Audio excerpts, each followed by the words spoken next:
Let's begin our discussion of the slow etude for Year A, the Largo cantabile by Gatti, by defining our musical terms, of which there are several here that we will need to understand and observe. Largo just means slow. It's even slower than some other terms you might be more familiar with, like andante or even adagio. The basic tempo is slow, though as we'll see, there are some other markings as well as just good musical taste that will call for us to push ahead a bit at times. Cantabile refers to performing in a singing style, so imagine how a great singer might phrase this. As with all of the etudes by Gatti, of which there are several among the Lions Band assignments for different years, I typically imagine this in the style of a 19th century Italian opera aria. The next term, flebile, goes along with this kind of dramatic idea. It refers to playing in a mournful or weak manner, perhaps like crying or weeping, at least as much as you can create such a sound on a low brass instrument. Affrettando is unusual enough that the editors have placed accelerando in brackets next to it. That's appropriate, as both terms refer to hurrying or pushing ahead. Rinforzando is a bit unusual, I guess, but it's roughly equivalent to the more familiar sforzando. Although in practice, I have found that rinforzando is a weightier kind of articulation, without quite as sharp an attack or as quick a decay as sforzando. Trattenuto refers to holding back or slowing down. It's a counterbalance to affrettando in the previous bar. I'll confess to preferring to observe this just a little bit later than the precise place where it's marked, culminating in a fairly lengthy pulling back where tenuto is marked a little later. A tempo means to return to the original tempo, as I'm sure you already know. Stentando means difficult, labored, or slow.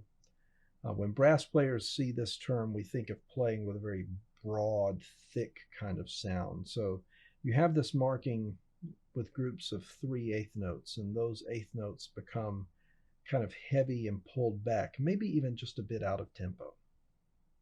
And speaking of tempo, your instructions call for a tempo with the dotted quarter note at 56 to 66 beats per minute. Now that's quite slow. And yet, not only do I prefer the slower end of this tempo range, I actually tend to play it just a little bit slower. And given the musical demands of this, though, you end up playing somewhat faster than this at times, but also a little bit slower at times. It's just a very slow piece, so you have to be prepared to perform it appropriately. Subdivision is always important, but it is especially important in slow pieces. Have a constant eighth note or even 16th note pulse in your head to make sure that you play the rhythms consistently and evenly, especially the longer notes. Those are the ones that tend to get rushed when people don't subdivide. The frequent changes in tempo will, to a certain extent, limit metronome practice on this etude, at least as you get into the advanced stages of preparing it. But subdivision is still helpful even in the midst of tempo changes, as conceiving of increases and decreases in tempo as a speeding up or slowing down of the subdivisions of the beat will help you to alter the tempo in a tasteful and measured way. Plan and mark your breaths. For the most part, the places to breathe here are obvious, whether during short rests or where the slurs or the phrase markings end. Still, it's helpful to place the markings there, and especially to mark places where a particularly big breath will be needed. Mark the places where you know you will need to breathe, even if these seem obvious, and perhaps include a few breath marks in parentheses in places where you could breathe if necessary. Planning ahead and marking the places in the score where you will breathe promotes consistent phrasing, correct breathing, and even helps to fight off the effects of nervousness, which can sometimes cause shallow breaths. If you are accustomed to breathing deeply in the same places every time, you will likely keep doing so in the audition room despite any anxiety you might feel. Marking breaths also helps you to avoid the problem of skipping a good breathing place because you don't feel at that moment like you're out of air, and yet running out of air before the next appropriate place to breathe occurs. If you have penciled in a breath, it will remind you that you need to breathe in that place, no matter how you feel about it in the moment. Speaking of air, legato articulations and slurs require constant airflow. This is true for trombonists who will be using a legato tonguing technique, and it is true for euphonium and tuba players who will be slurring. Most method books for trombone teach legato articulation by emphasizing that one should tongue softly. Now, while legato articulation often, usually, but not always, demands a soft tonguing technique, the most important thing in executing legato is that there be a constant buzz, and that is created by a constant airflow, blowing a constant stream of air through the legato passages. This is what causes the end of one note to be connected to the beginning of the next note. Now, this constant blowing and constant sound requires a quick and well-coordinated slide action in order to have the best effect, since moving the slides slowly or out of sync with the tongue will lead to unwanted smearing. For valve instrument players, removing the tongue is not all there is to slurring. Here also, the air must be constant so that the buzz is constant in order to have the smoothest resulting sound. Sixth, observe dynamic markings. In a soloistic performance, dynamic levels will normally follow the shape of the musical line, and happily, this is marked for you throughout the etude, leaving little need for musical intuition to tell you where to increase or decrease the dynamic level. In some cases, the dynamic changes are very large, very quick, or both, so make the most of these for the greatest musical effect.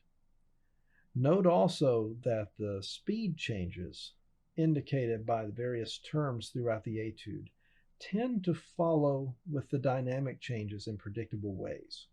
You tend to push the tempo ahead a little bit as you get louder, you tend to pull back a little bit as you get softer. That's not universally so in any piece of music, but it is a general rule, or at least an approach you can try as you develop your approach to phrasing this etude. Don't overemphasize the grace notes. Low brass players, particularly trombone players, tend to make one of two errors regarding grace notes and other ornaments. They will either skip them, which ruins the effect of the particular passage we're talking about here, or they will overemphasize them in an apparent bid to prove to themselves and others that low brass players can do ornaments too. Both of these extremes are errors. Ornaments are decorations only, so make sure that the grace note is there, that it occurs just before the downbeat, but don't overdo it. The emphasis is on the real note that follows the grace note. In a similar way, 16th notes are usually musically unimportant. Low brass players have that same unhappy tendency to overemphasize 16th notes the way that they might overemphasize grace notes. Yet in almost every case, the 16th notes really move to and from longer notes that are more musically important than themselves. Look at the musical lines and try to see where the series of 16th notes and sometimes even 8th notes are leading, and then play with musical direction leading to the weightier, longer notes rather than overemphasizing the moving notes. When affecting changes in tempo, increase or decrease the length of the notes, not of the spaces between the notes. This is particularly important when slowing down, and in this etude, especially in the small cadenza toward the end. In that cadenza, you have some small 16th notes followed by small 8th notes, implying a rather significant reduction in speed throughout that passage. Well, as you slow down, lengthen the 8th notes, leaving the spaces between them roughly the same size. This will demonstrate a particular interpretive maturity that will benefit you in the audition. Finally, familiarize yourself with the key of C major. This etude is in C major and deviates from that fairly rarely. There aren't very many accidentals. While you should be familiar with the scale because of practicing it for the scale portion of the audition, students tend to be less familiar with its accompanying arpeggio. And yet both scale and arpeggio patterns occur regularly in this etude. Ask your band director. I'm sure he or she will have some exercises that are appropriate for helping you to become more conversant with these patterns. And just in case, you might want to mark all of those concert B naturals.